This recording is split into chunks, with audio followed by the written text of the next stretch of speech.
What is going on, guys? Kristen Marvel Buff Nerd here. It is F9 Friday, Fast Friday, June 25th. This movie has been delayed so many times it's not even funny. And it's finally here. Finally getting to watch it. I had the opportunity to watch it late last night, and I'll let you know what I thought. I was, by the way, really excited to get this shirt for like 15, 16 bucks off Amazon Prime. So yeah, I've always wanted something like this to just kind of pay tribute to Paul Walker in the very first movie. It's my favorite one in the series. So I was really happy when this showed up. Now, before I give you my thoughts on F9, let me tell you where I'm coming from as a fan of this series. That way you can kind of align your opinions and biases with mine or not. I don't know which way we're going to go here. I overall really enjoyed the movie. This series it's a franchise that I have a lot of nostalgia for. That's very much, a lot of my love for this franchise is rooted in nostalgia from the first two movies. Because I watched those when I was a kid. I have fond memories of watching those with my old man. So, and I was a car kid growing up. I was a gearhead all throughout school and whatnot. I've kind of faded out of it, but I still enjoy a good hot rod and whatnot. So these have a lot of growing up, hardcore childhood love nostalgia for me. So that's where a lot of my pull to stay with this franchise as a die-hard fan kind of originates from. Now, that being said, I also love critiquing movies and reviewing movies, and the Fast franchise is a movie franchise that has slowly devolved in logic, physics, science, and just and kind of common sense to an extent. All of that has left the party many movies ago, and it's morphed into an over-the-top action franchise that is starting to kind of pull from like Mission Impossible and the Avengers and any other superhero or big action franchise you can think of. There's elements of all of it here, whether it's the spy genre, the superhero genre, the action genre, or a soap opera genre. There's a lot going on here. And that's one of the problems with this movie, is that it is a good time, but it has two completely different tones going on. You're going to be watching scenes where it's very emotional, it's very family driven, it's giving you flashbacks of Dominic and his brother Jacob. That way you understand how he's had this brother that we've never heard of through all these movies, even though he's the family guy. You know, so it really does paint a pretty good picture. The actors that they brought in to portray the young Dom and young Jacob is actually really believable. The scenes with their dad, it was done really well. The racing, the old school NASCAR race, was shot amazingly. The wreck was over the top, which is, kind of the way that Dom explained it way back in the first movie. So it really brought to life a lot of things that you've wanted to probably get fleshed out throughout this series. And it does that. Now, this movie is heavy-handed on flashbacks. It's going to have that one. And I think, I don't know, there's at least 5 or 6 more where most of them are painting our younger days between Jacob and Dom. That way we can, just kind of understand their dynamic more. The other side of this, though, is that this movie also wants to be this self-serious soap opera family drama about the Toretto family and how there's nothing stronger than the family love in a Toretto, and all these things that they keep saying about the worst thing you can do to a Toretto is take away his family. They just keep harping on these things. But then on the other side of the movie, with all the other characters, when you flash into it, you've got people strapping into a rocket engine powered Pontiac Fiero. You've got Mia and Letty going to Hong Kong on like an action spy adventure. When we see Han come back into the picture, you've got Roman literally calling everything out for the audience, breaking the fourth wall pretty much, saying, guys, I just got shot at 14 times. There are bullet holes in my jacket. I'm fine. I don't have a scratch on me. What is going on here? Like, do you guys ever sit back and think about this? And I love that they bring this up, this self-aware factor, because Roman is acting as the audience in this moment. But it's played for jokes so much. It's the movie, it's them telling us that they don't care. Like, self-awareness is a really good thing until it devolves so far into self-parody. And that's the biggest thing that I can hold against these movies. And like I said, I still love them. I still get hyped for them. I buy merchandise for them. They have a huge space in my heart, but I also have an open enough mind to realize that they've been devolving. You know, they peaked, for me, Fast 5 when they brought The Rock in. 1 and 5 are the bee's knees for this franchise. Love those two movies. And then everything else around there kind of, you know, falls into different order. I don't want to rank them right now. But that's the biggest thing, like I said, you can hold against this franchise, is that it slowly became its own worst enemy, where they've heard all of the memes and, oh, they're going to go to space next, and they're going to do this next and that next. And it's the directors and the writers kind of saying, hey guys, we've heard you, we understand how dumb it is, and now we're just going to go ahead and acknowledge it, and that way nobody can keep calling us out on it.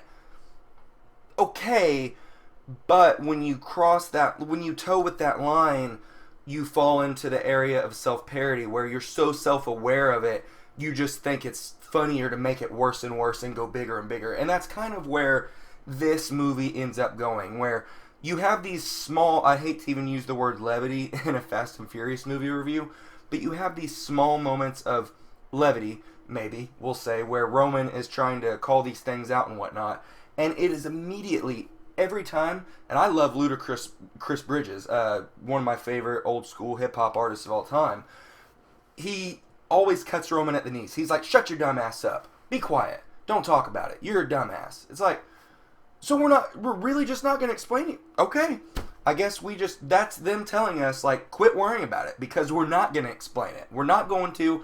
Whoever brings it up, we're going to tell them to shut up. And then we get this huge scene where, this was probably the worst scene for me because it was so excruciating, where Roman literally looks at Han and he's like, dude, we saw you blow up in a car.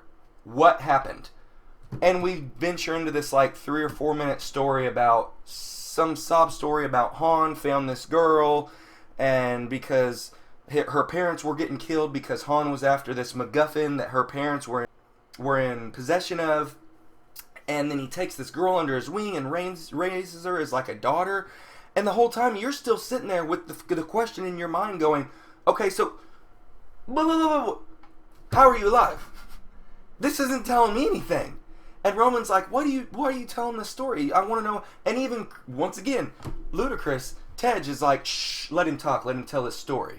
And everybody around just like completely discounts it every time Roman brings it up. So it's like, okay, that's where we're at with the franchise, is that we have acknowledged the self-parody, we're self-aware of it, and we're just going to keep like devolving further into it. So that's the other kind of downside of this movie, is that like, if you go back and watch the original movies, especially the first three, I want to say, yeah, whether you think they're good or not, there's a lot of character and charisma and characters building with those movies. Whereas now this franchise is, all these people, they know what they are. They know that they're all of a sudden super spies that have contingency plans and hideaway doors and barns for the kids to jump into, and they have caches full of guns because Dom and Letty are so far off the map that they don't even own a landline or a cell phone. So if you want to come see them, you have to drive all the way out to this remote location farm. But if you do that, you're going to be greeted with a 9mm and a 12 gauge out the barn, because they're so on edge about who they are in this life now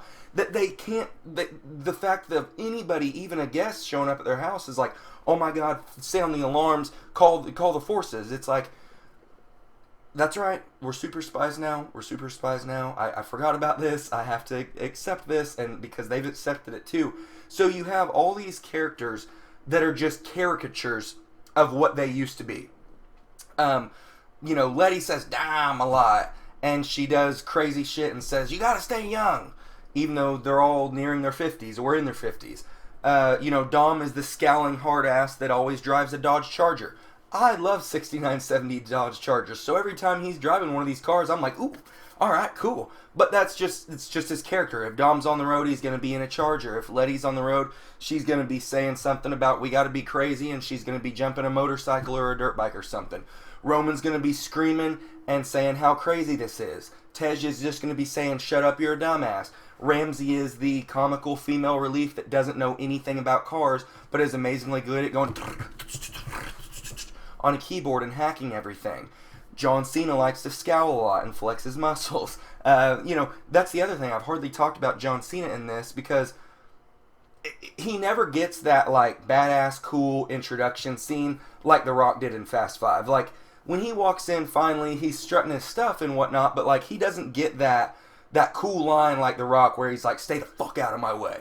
You know, like he just doesn't quite have the same screen presence, and I don't know if that's because as these movies have gone on, I know that Vin Diesel is very heavy into the creative kitchen, so I know that he doesn't like any of the other alpha males to seem any stronger or more prominent or anything than his character of Dominic in the movies. So I know that that's an issue as well. That's, I think, exactly why we don't have The Rock in the franchise anymore, because two alpha males just couldn't set aside their differences and smile and shake hands and get along for the film franchise any longer than the few movies that they did. And even Fast 8, they were never on the screen together, and you saw The Rock get sidelined pretty much for the entire movie, except for the opening scene and the ending scene.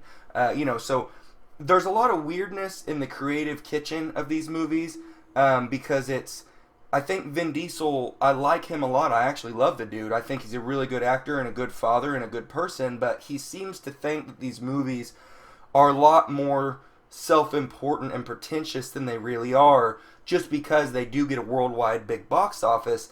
That does not equate to good, impactful, film and storytelling. These are just cultural events where people go, fuck, let's see what else they can do. Let's see how crazy they can get now.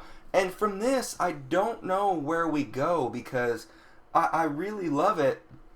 And I'm not saying we need to get back to the street racing or anything like that. It's fine that it's an action franchise. I love action movies. But at the same time, every time something happens, you have to turn your brain off. Like, almost nothing happens in this that roots itself in any physics or logic anymore. Even the most just simple vehicle stunts and whatnot, it's just all take it with a grain of salt. Don't think about it too much, because we're not going to, because we're already on to the next crazy ass thing. So if that sounds like something that, even if you are critical of movies like I am, like I've probably proved, it sounds like I'm raking this movie over the coals, and I'm not. I love it. I'm going to watch it again with my whole family on Sunday. I also just want to let people know, as a film, it has a lot of shortcomings because it doesn't know what it wants to be. Vin Diesel wants to make this a family, Toretto, self-serious soap opera, but it also is an over-the-top, bonkers, stunts bigger than any other action franchise we've ever seen, logic doesn't matter anymore, set piece. So it's hard to mix those tones sometimes, so just you feel kind of jerked around from here and there. And if you're somebody that thinks you're going to get a lot of backstory in this to explain a lot of the weird things, you're not.